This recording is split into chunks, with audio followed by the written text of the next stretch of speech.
The locals are very nice to sometimes help to translate if someone doesn't know how to speak English, so it's quite cool. I was about to do an intro, and then she summoned me, asked me if I wanted a sauce, and then a really kind guy next door, and it was like, "Is the sauce really good?" I'm like, "Shit, yeah, I want some of that sauce."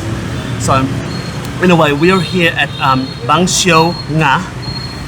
They specialize in bánh xèo, Bánh Khọt, and cuốn, which is a fresh spring roll. I don't even know, I'm just reading it like English, but I'm so it's wrong, I apologize. So just to explain, bánh xèo is a Vietnamese pancake. Bánh Khọt is a Vietnamese savory cupcake. That's the only way I can actually present it. And cuốn is the fresh spring roll.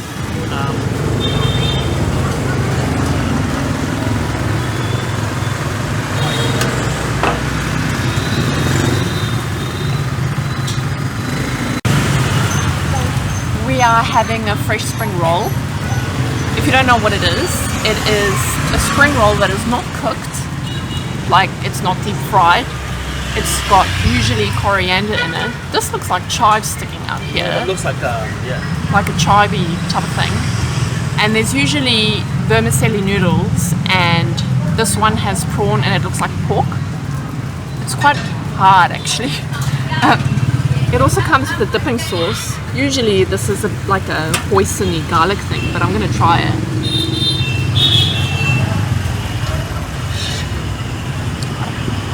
Thank you. And our pancake just came. I shouldn't call it pancake. I think it's pronounced bánh xèo. Bánh xèo. I don't know.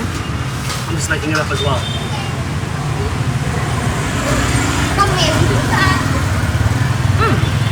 I've seen this before. They're not the normal soft rice paper. They're the hard rice paper. You get two types. Oh, okay. And they can actually make a salad with a hard one, but I've never had it. But it's very nice.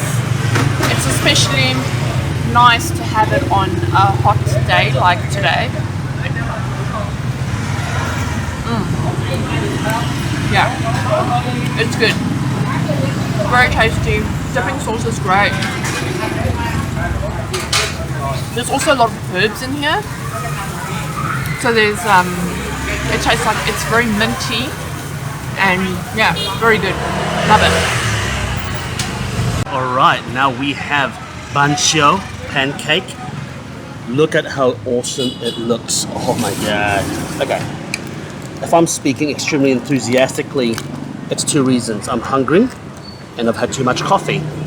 Anyway, in there are sprouts, prawn. It looks like either soybean and onion and mystery flesh. I don't know what that is. Pork, do you think? It looks like pork. Looks like pork, smells like pork. It's probably pork. So what you do is, this is how you eat bánh xèo, okay? You first take a little bit of a section off, okay? Doesn't matter, it can be quite small. And what you do is you first look at your leaves. So you have mustard leaf, okay, mustard leaf. You have fancy lettuce, depends on your preference. You have mystery leaf number 1. You have some Thai mint. Thai mint? Yeah, the broken one is a peppermint, a mint. And then the smooth one is a basil, apparently. But Making fun of you because is it not Vietnamese mint?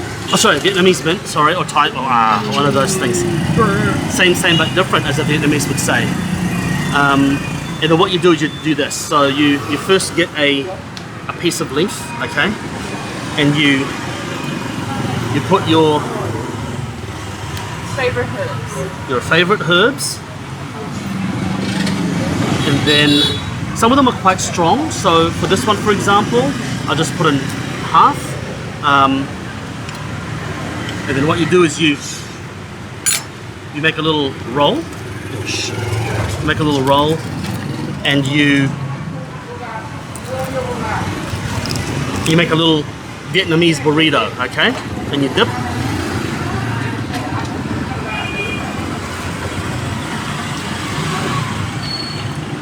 Now what we're going to do is we're going to do that head tilt.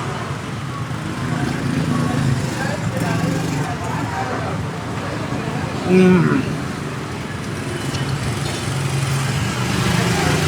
good. Another surprise, thank you. Another surprise. Second one is called Bánh Khọt. This is what I mean by the Vietnamese savory cupcake. As you can see, it's like a little cupcake with prawn. I don't know what this white sauce is, so I've never seen it before.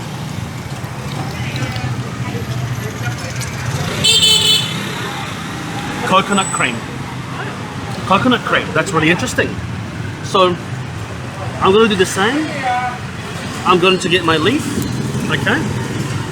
I'm going to pack it with my favorite herbs, as you would say, herbs. Everyone has a different way of doing this. You see, Karen will have a different way, I have a different way. And this is the beauty of it, is that your experience with this differs person to person, depends on what you actually want to do. I'm going to take that whole leaf because I don't have leaf left.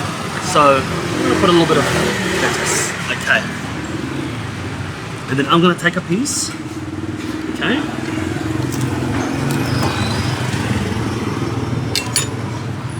Then I'm going to squeeze it like this. Okay, you dip it.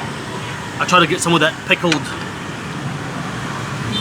vegetables in there, so I actually wipe my hands on some wet towels just, you know, to clean them, because obviously, you know. Okay, so here we go.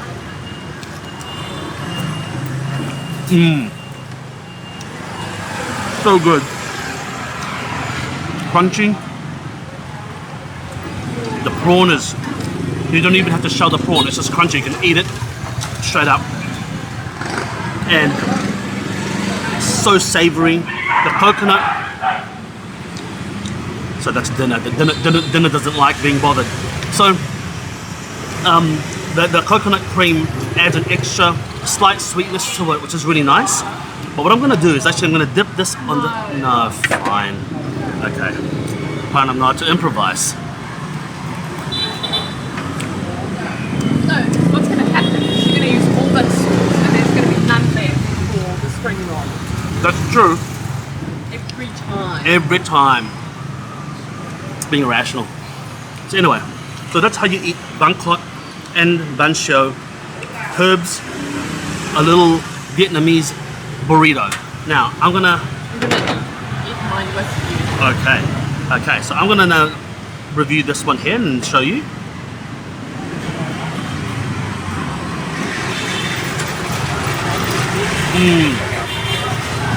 Vermicelli, prawn, mystery meat. Look at this. Herbs.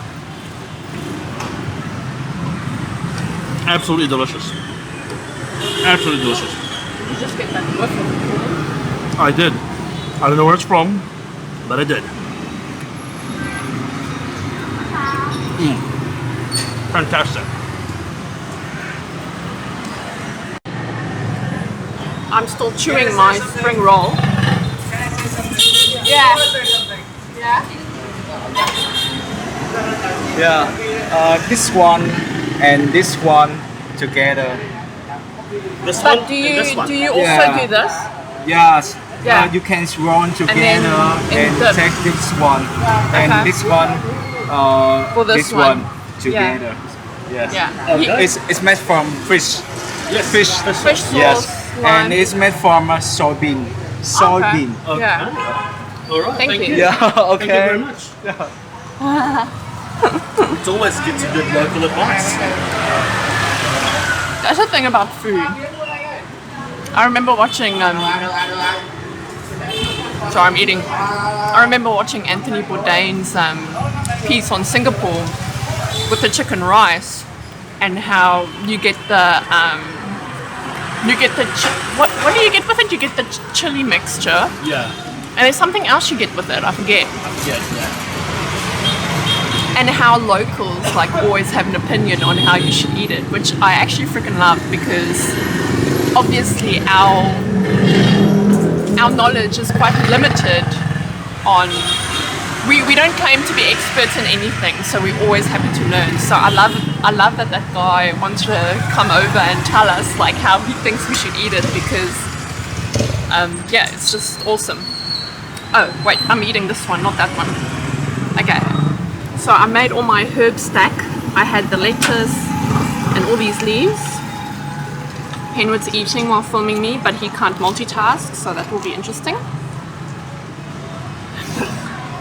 Okay, ooh, this is my dipping sauce. Okay, so I'm also going to put some of these carrots in here.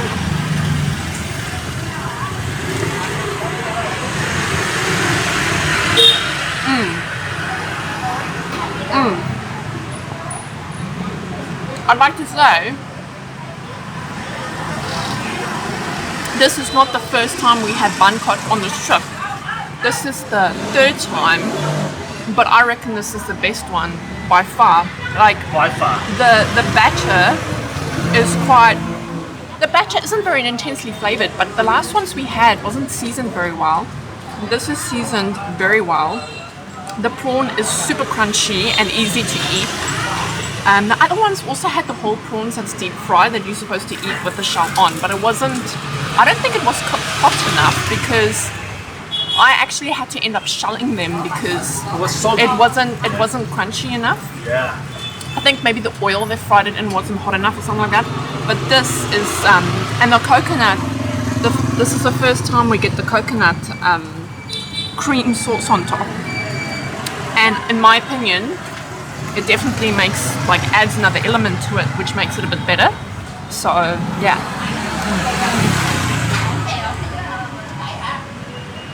Excuse the mess, because I'm not a tidy eater at all. But that's stunning. Like, that is great. Okay, I'm gonna do the pancake. I want to try and do it quickly so that Henrik can also eat. No, that's okay. Do you prefer the lettuce, the mustard leaf? I didn't have the mustard leaf. I'll have the mustard leaf.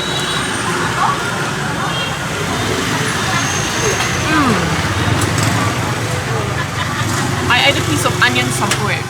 It's very nice. I don't do as much herbs as Henwood does because I can find it a little bit overpowering, personally, and I like to be able to taste the batter and the ingredients that's also in there. So I'm gonna, this is probably way too much, but fuck it. Do you know what I like about this one compared to, also we've had this one in other places as well. I can't tell you yet if it's a better one because I haven't tried it yet, but what I can see from this one, what I like, is the use of onion. I really like onion, and the other ones didn't have onion, and I feel like the other one that we had for me was a bit, Henwood disagreed, but the other one we had was a little bit bland, whereas going by the Bánh Khọt, I think that this is going to be really good because I think they use the same batter.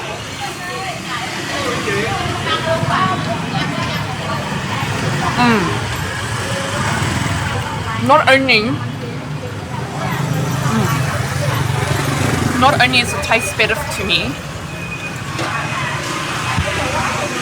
the texture as well, it's way more like nice and crispy on the outside. I freaking love it. So I would say that this stock is a success, and I'll leave all the details below. We'll come back to you with how much everything was. But yeah, awesome meal. I'd seriously recommend this.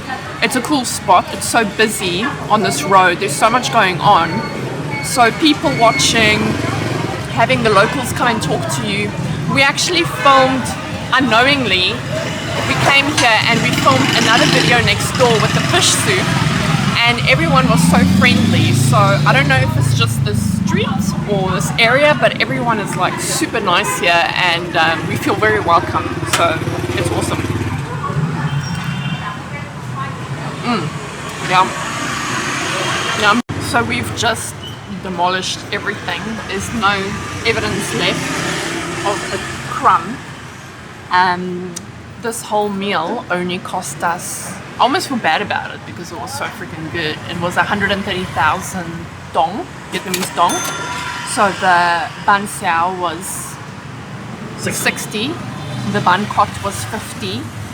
The spring roll was 16, and you pay 2,000 dong each for a wet towel, which I don't mind doing because you don't get serviettes or anything. So good. This is, like I've said before, this was the third Bánh Khọt we tried and the second Bánh xèo, and they were better than all the ones we had. Like, it was really, really good. So very happy with this meal. I would definitely put this on your list if you want to eat in a street side place, but with really nice food. It's good.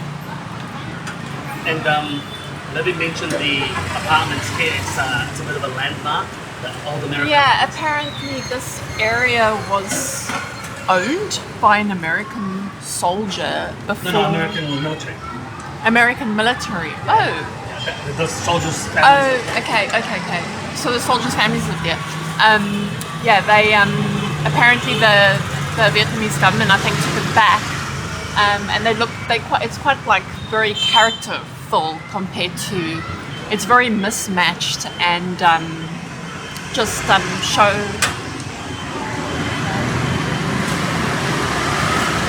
Yeah.